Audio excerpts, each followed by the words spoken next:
En mi columna del 10 de febrero del 2021 en la revista Semana, me hago la pregunta de si ya es tiempo de volver a la oficina. Esto, por supuesto, suponiendo que las condiciones epidemiológicas lo permiten y que se cumplirían a cabalidad todos los protocolos de bioseguridad. Con ese supuesto, entonces inicio la pieza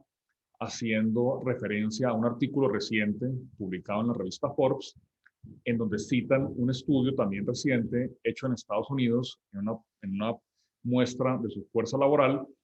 en el que encontraron que el 80% de las personas manifestaba su preferencia hacia no volver a la rutina de ir diariamente a la oficina, 80%.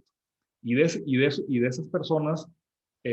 un tercio, o sea, 80% decía, no quiero volver diariamente a la oficina, a pesar de que un tercio de esas mismas personas declaraban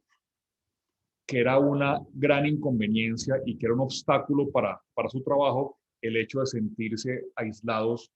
de sus grupos de trabajo, de la relación con sus compañeros de trabajo. Esas cifras pues, no las conozco yo para el contexto colombiano, pero vamos a suponer que son parecidas. Y uno mirará entonces, por supuesto, hablando de las personas que hacen trabajo de oficina, y de allí entonces uno podría hacer la siguiente reflexión. Por un lado, cuando inició la pandemia, todos nos quejamos, no nos gustaba esa mezcla de espacios en donde se mezclan en el mismo espacio la jornada laboral, los requerimientos laborales con los quehaceres domésticos. Por ese puesto un poco improvisado que nos tocó armar, voy a decir coloquialmente, en el comedor de la oficina, y por esa secuencia infinita de reuniones virtuales en diferentes plataformas, en donde una sigue inmediatamente después de la otra, esa secuencia infinita que es abrumadora y que de hecho no permite ni siquiera espacio para la reflexión. Casi un año después, digo allí en la columna, en una manifestación quizás de nuestra capacidad adaptativa y de resiliencia, pues ya nos acostumbramos, ya no nos quejamos, ya nos parece incluso positivo que al lado del escritorio algunos tengan su bicicleta estática. Ya tenemos bastante identificado cuál es, por ejemplo, el pico de conexión familiar, donde todo el mundo está conectándose a la misma hora para que sabemos que en ese momento no podemos tener reuniones importantes o al menos aquellas en las que necesitamos encender la cámara. Y ya esta tendencia de trabajar horas más largas, jornadas más irregulares, la hemos aceptado por la conveniencia y el gran beneficio de, por ejemplo, tener más tiempo con nuestros hijos. Esto pues está sucediendo seguramente en diferentes lugares del mundo, eh, y simultáneamente se acumula, si uno hace una investigación sobre esto, se acumula evidencia cada vez más contundente de que este teletrabajo no ha afectado la productividad industrial o la actividad empresarial.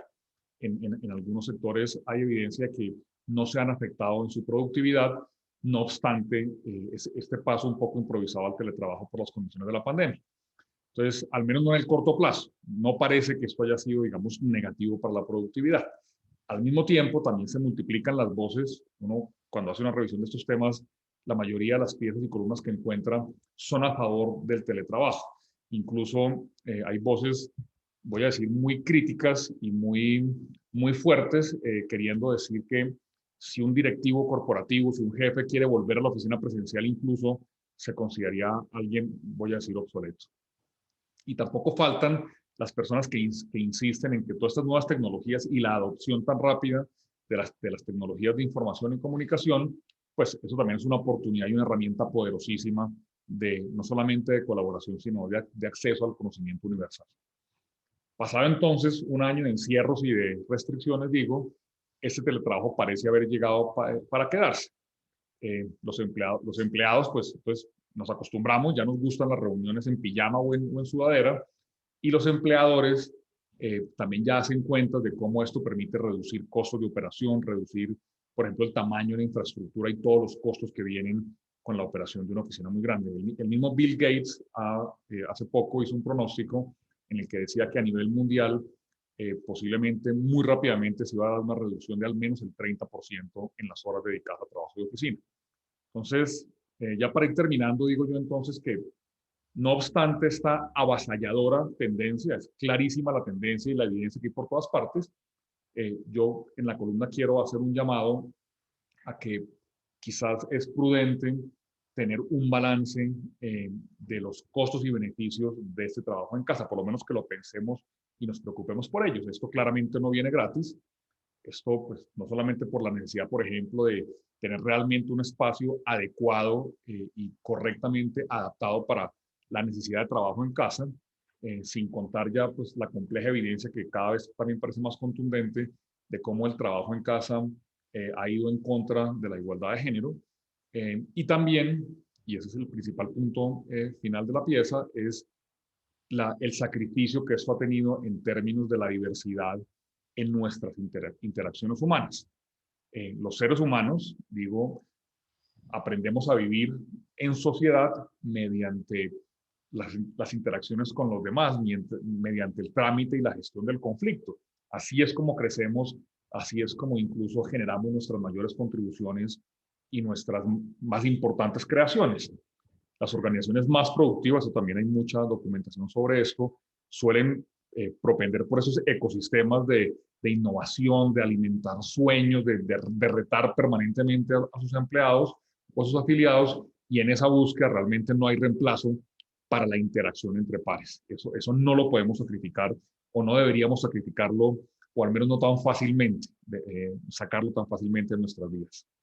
Empresas muy reconocidas por sus temas de innovación como Google y Microsoft, por ejemplo, lo que están haciendo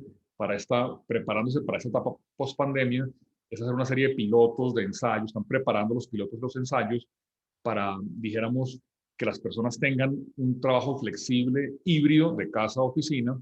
pero teniendo que ir a la oficina 2, incluso 3 veces por semana de manera obligatoria.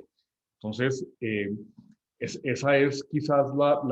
el punto al que deberíamos dirigirnos. Es, por un lado, no decir que ya es bueno el teletrabajo y que ya no vamos a volver a la oficina, mirar los pros y contras de esto, hacer pilotos, hacer ensayos para ver cómo aprendemos y cómo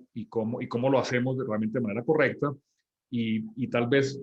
tener la idea de que en la mezcla de los dos mundos es donde quizás podemos encontrar el mejor resultado. Termino entonces diciendo que la pandemia demostró o está demostrando que es posible el trabajo en casa, que es posible el teletrabajo para muchas organizaciones, pero lo que yo creo que no se ha demostrado todavía es que eso realmente sea mejor para nosotros como individuos o como sociedad.